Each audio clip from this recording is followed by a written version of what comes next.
Bienvenue sur TLS Congo Afro TV, votre chaîne.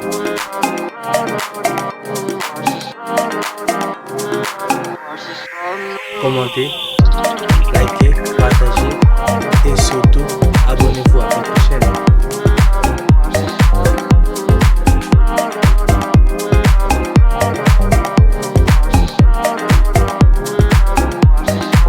Invitez vos amis, vos membres de famille, vos camarades, vos collègues et même vos voisins à faire la même chose.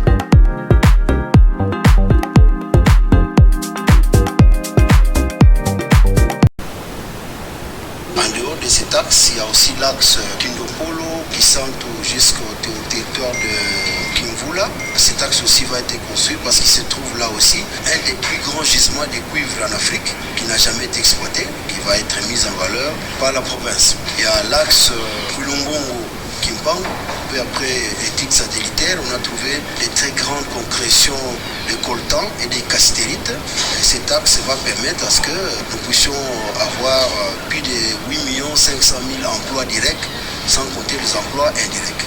Satisfait de l'esprit d'ouverture du chef. Bonjour à toutes et à tous qui me suivez. Bienvenue sur notre chaîne. Voilà, je vous ai suivre l'audio d'un officiel congolais qui parlait de nouvelles découvertes des minéraux, cette fois-ci dans la partie ouest du Congo. Nous savons que dans la partie est, il y a le coltan qui est en train d'être exploité. Malheureusement pas par les Congolais, il y a beaucoup d'autres minéraux là-bas et là on vient encore d'en trouver dans la partie ouest du Congo. Donc finalement, vous les Congolais, nous les Congolais, nous exagérons. Le Congo est un pays très riche potentiellement. On ne fait que découvrir des ressources naturelles. Donc pour dire que ce qu'on a pillé au Congo n'est rien par rapport à ce qui reste encore au Congo. Donc nous avons encore la possibilité de travailler et de profiter de nos ressources naturelles. Merci Seigneur. Une fin d'année morose à Kinshasa.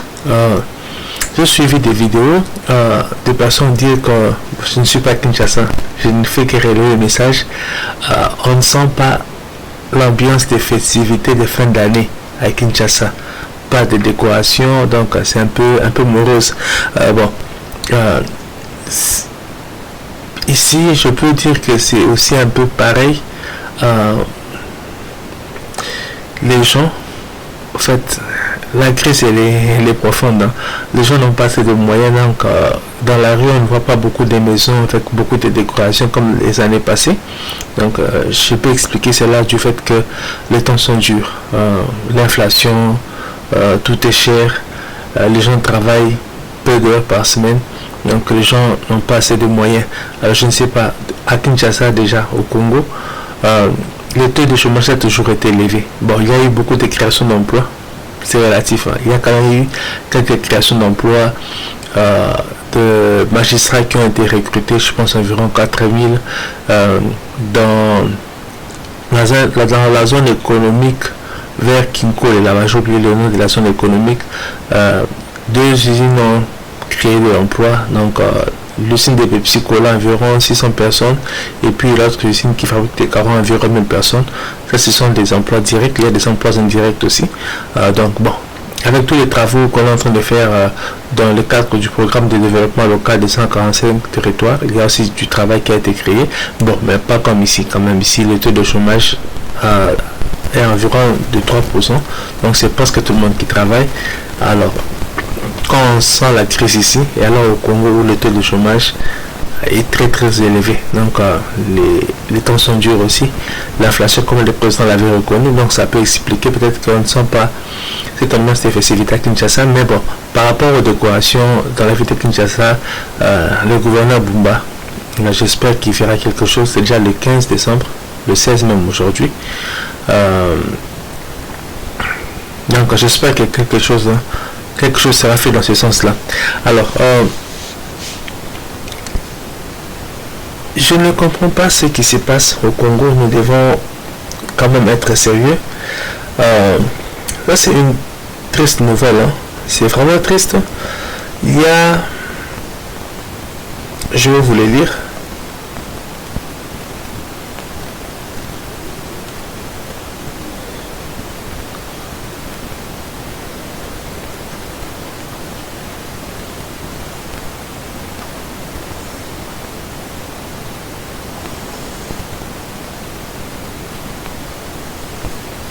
Alors, le bourgmestre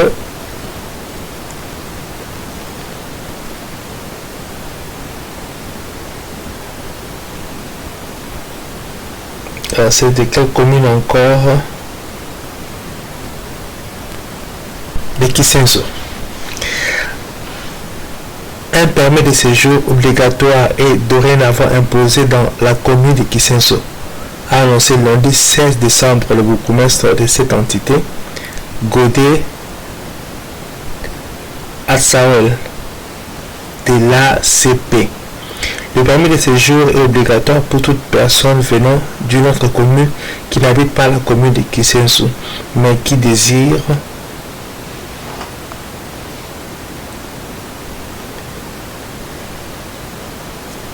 y séjourner pendant quelques jours ou mois. Il coûte 10 000 francs congolais pour une validité de 3 mois. C'est une mesure prise pour lutter contre l'insécurité dans notre commune. Alors, mes chers amis, nous sommes à Kinshasa. C'est dans la même ville, dans le même pays. Le bourgmestre impose un permis de séjour dans sa commune si vous voulez y séjourner quelques jours. Bon, j'espère que c'est un fake news. J'espère, parce que si c'est là vrai, nous devons dire non. On ne peut pas empêcher aux Congolais. Bon, on ne va pas dire que les Congolais ne se déplacent pas, mais si cela passe dans cette commune-là, les autres gouvernements feront la même chose. Qu'est-ce qui va se passer? Comment vont-ils savoir que voilà, telle personne habite dans la commune temporairement, mais n'a pas de résidence dans la commune? Il y aura des chefs de quartier qui vont surveiller toutes les maisons du quartier pour reporter cela au bourgmestre. Je ne sais pas, mais nous devons dire non, parce que il y a des choses qui sont plus importantes à traiter dans la commune de Kisenso que cela. Parlons de l'insécurité. Ça, c'est, il faut, quand il y a insécurité, il faut faire intervenir la police, les agents de sécurité. Et cela ne veut pas dire que celui qui vient habiter dans Kisenso temporairement amène l'insécurité. Quelqu'un peut quitter une autre commune, venir à Kisenso pour 24 heures seulement et commettre l'insécurité là-bas. Donc je pense que ce n'est pas une mesure qui... c'est pas une personne qui tient beaucoup. Et là, c'est l'ACP. Je pense que c'est le parti de Gentili Ngobila.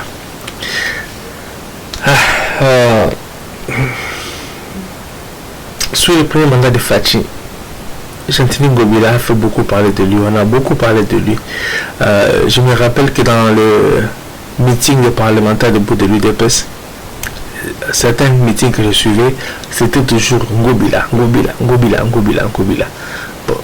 il n'est plus gouverneur de la ville de Kinshasa, mais ça, c'est encore une mauvaise publicité pour son parti, qui a déjà beaucoup été critiqué par beaucoup de Kinois. Beaucoup de Kinois par rapport à l'insalubrité qui était à Kinshasa. Sur lui, il avait même reconnu ça. Vers la fin de son mandat, il disait que voilà, il lui restait encore 1 ou 2 mois pour pouvoir rendre propre la ville de Kinshasa. Donc, ce qui n'avait pas été fait malheureusement. Il a eu 5 ans pour le faire, il n'avait pas fait. Donc là, je pense que si c'est vraiment vrai, M. Ngobila fera quelque chose pour remettre les bourgmestres sur le droit chemin. Donc, un conseil au sein du parti politique, parce que ça, c'est une mauvaise publicité pour son parti. Alors, si ils accèdent à des grands postes, quelles sont les régulations qui vont amener au pays? Ça, c'est pas une bonne chose. Ça fait vraiment peur. Alors, autre chose très triste, il y a une dame professeure, Lucienne Kabangi. Alors, elle est décédée. je ne sais pas de quoi, son corps était à la morgue du cinquantenaire. Et lorsque la famille est venue pour récupérer son corps afin d'aller l'enterrer, ils ne l'ont pas trouvé. Le responsable, le gestionnaire de la morgue, en fait a présenté ses excuses à la famille puisque une autre famille avait pris le corps et l'avait déjà enterré il y avait 3 jours. C'est vraiment douloureux. Déjà quand on perd un être cher, c'est douloureux, ça fait mal.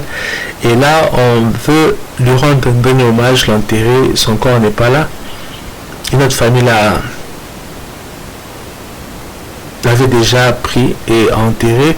Je me demande si les deux dépouilles s'est ressemblées pour que l'autre famille ne puisse pas reconnaître que ce n'était pas leur dépouille. C'est vraiment dommage. C'est vraiment dommage. Qu'est-ce que nous allons faire? C'est triste, mais nous devons changer de telles choses. Nous devons changer.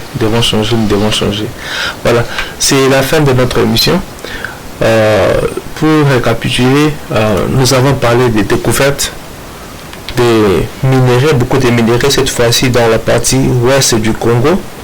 Donc c'est dans le bas Congo.